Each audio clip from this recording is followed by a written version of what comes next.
on MOG's page. He says the church is problematic. The church is problematic. McDan. He said the church are slowing the growth of Ghanaians. Why use working time for Jericho hour? Mr. Daniel Macaulay said that, chairman of McDan Company. Okay, he said the church is problematic. Yes, Papa. The churches are slowing the growth of Ghanaians. Okay. Papa. All right. Well, bless God for his life. Okay. I don't have much to say. The only thing I'll say is that Mr. McDan should learn from the lessons of our respected businessman Captain Kofi Amwa of the UT. I think Kofi Amwa, right? Kofi Amwa of U2 fame. Okay. When he was strongly on his feet, he was always denigrating the church, if you like. And I say this respectfully. But the Lord humbled him, or circumstance and time humbled him. And I saw his picture at the Wailing Wall of Jerusalem. Okay. So what I'll tell Mr. McDan is that he's an icon, he's an inspiration to many. He feeds a lot of people, and me, by virtue of that, it makes me very, very difficult to attack your person, but we are not attacking his person. But to speak to the question that, or to the statement, we will suggest to him to learn from the lessons of history, that the church can never be a problem. And without the church, there will be more armed robbers that he cannot, his companies cannot run. We stand behind the pulpit, use the Bible to educate people, teach people, tailor people to live right and live well, to obey the common laws of the land. So I will tell him that he should be guided, because the church can never be, you can never fight the church and win. And he should learn from his brother, Captain Kofi Amwa, and take a lesson from that. God has a way of humbling you. Jericho hour is never the problem of Ghana. If I tell the number of people that I was in Sierra Leone, and a lot of pastors who are Sierra Leoneans, they became pastors because they were in Ghana studying in the private universities, and they go to Jericho hour and it has produced them. So the church is never a problem. So we'll suggest to Mr. McDan to learn from the lessons of history. The church is never a problem. He should learn and just keep his focus. He's a businessman. He should leave the men who have been anointed to do the work of God. The church and Christians are not the problem. But Papa, don't you also think that maybe that Thursday, that 2 hours can be productive? You can work on that 2 hours. That 2 hours we are using in praying. We can be working somewhere and make money, generate money. When you go to Israel, yes, sir, there are people who are the Wailing Wall. To the regular person who doesn't know the Wailing Wall, it is the last temple, the remains of the last temple. They pray 6 hours, another person will come 6 hours, and for the developed nation of Israel even prays. I go to America, they pray. Every nation prays. So if you say that prayer is also an activity. Prayer is an activity that is part of nation building. If you study religion at the highest level, there's something called political religiosity. Political religiosity, that is politics and religion, or politics and the state. You can't run a state without religion. So anybody that, as it were, denigrates prayer, the person has a problem. Papa, understand you. You see, understand, but the book of Ecclesiastes chapter 3, it said there's time for everything. So no, watch me. You will use your time to go to what you call office. I also see the church as my office. I know what is chasing me. We all have our unalienable rights and options. People go to the club. Then don't tell people not to go to the club. It's people going to the club, but they go there at their leisure time. And so what I'm saying is that is also the time I deem fit to go. Leisure time, It's the time I deem fit to go. I hope you get what I'm saying. And nobody can dictate to me when and how I should serve my God. The Constitution is an open constitution that gives all of us a right of worship. I hope you get what I'm saying. So you might go to church because you feel, you see, but what is following you? It will determine when and how to run into the house of God. But what is following me? I want to go to Jericho hour and go and pray. I want to come to church destiny moment and come and pray. I want to come to rest. So it's a fallacy. I mean, it's a fallacy. McDan I respect him.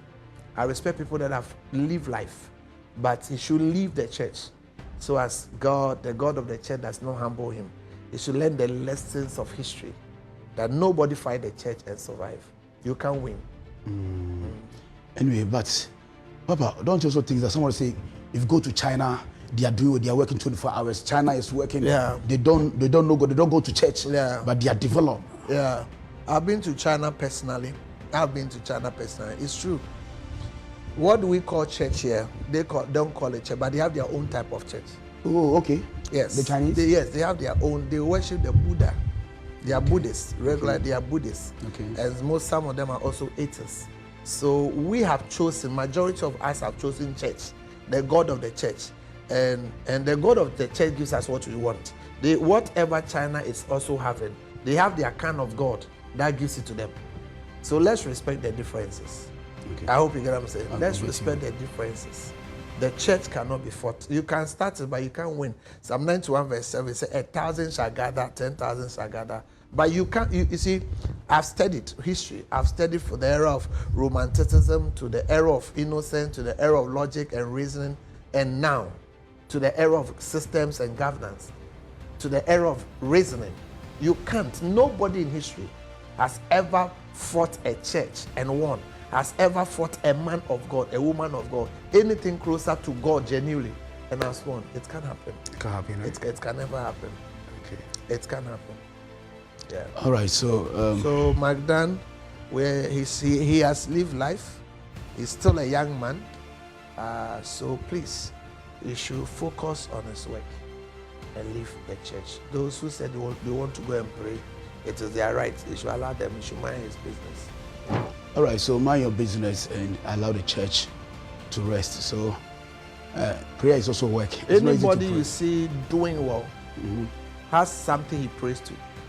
Anybody you see, including him, Magdan. You know, where I stay in East Legon, I share a wall with him. Yeah. I share a wall with him. Yeah. And like I said, I'm being measured because he has lived life and he feeds a lot of people. But what was easy, Captain Kofi Amoabe, he was ridiculing the church. It's true. He was at respect, and I say this respectfully, he's one of the big icons I look up to. When I was in Legon, his billboards, the UT Monkey billboard was an inspiration to me. You understand? Yes, but he came to attack tithes. He came to attack tithes. And with the passage of time has a way of, you understand? So if you think you are powerful, leave the church alone. The church must be sacrosanct to any wise man.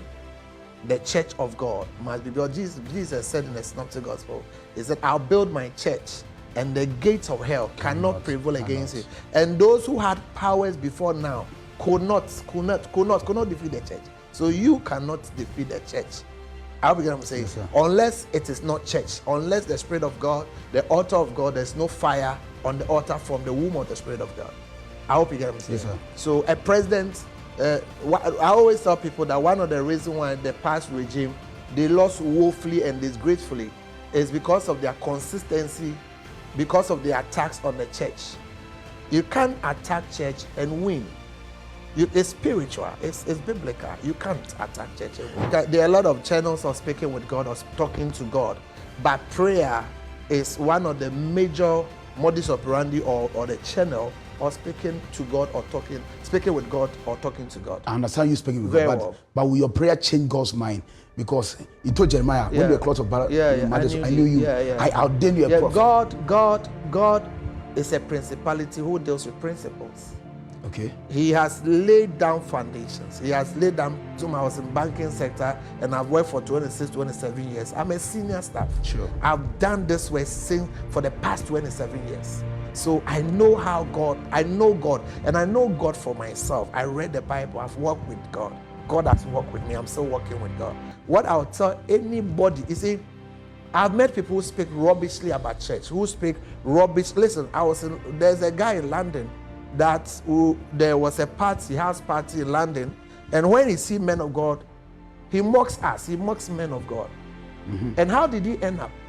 One of the days he was going for a party, baby shower or something. A car knocked him. A car knocked him. I had a senior. The mother was from Germany. Gloria. She was mocking us when SU. How did she end up? She was going to do abortion and she died. Jesus. So I tell people that anybody who is close to me, I tell people that there's something, anything God, I don't want to have a problem with it. Anything God. Anything God, I don't want to have a problem with it. And beliefs are personal. Belief is like love. Love is personal. Okay. Yes, love is personal. Okay. Do If you you get what love I'm saying? something, it's personal. Yes, if you love something, it's personal. It's personified. It's personal. Okay. Do you get what I'm saying? Yes, sir. And when we come to faith, faith is personal. Okay. And other religion, other facets, other places, they kill because of religion. I know. Because it's personal. Because encounters are personal. How I've seen God, how Joshua saw God, how Moses saw God, are not the same, but they saw God. I hope you get what I'm saying. Yes, sir. So to you watching me around the world on TV, Hill TV, on Facebook, anywhere, I would advise you that anything called church, anything called spirituality, anything which is closer to God, You don't understand. if you don't understand, and you can't understand it to the full, just avoid it. Okay. Just avoid it. I've seen great men becoming little men. I've seen politicians who were powerful on their sick bed and they needed God, and God humbled them. I've seen businessmen who had everything. By the end of the day, they didn't have regard for God, and they lost and they sold everything they had in their prime time before they died disgracefully. So I will tell you, young man, I'll tell you that you feel you are powerful and all that. Please, let those who want to go to Jericho Hour go and pray. They don't know what they are not. And you see, the good thing about this is that dumb people don't go to church and pray. Dumb people. No. Okay. No, dumb people. 1 Thessalonians 5:7 say, pray without season. Dumb people don't go to church and pray. But somebody. Because I personally sometimes go to Jericho Hour to pray. I know. I'm not dumb.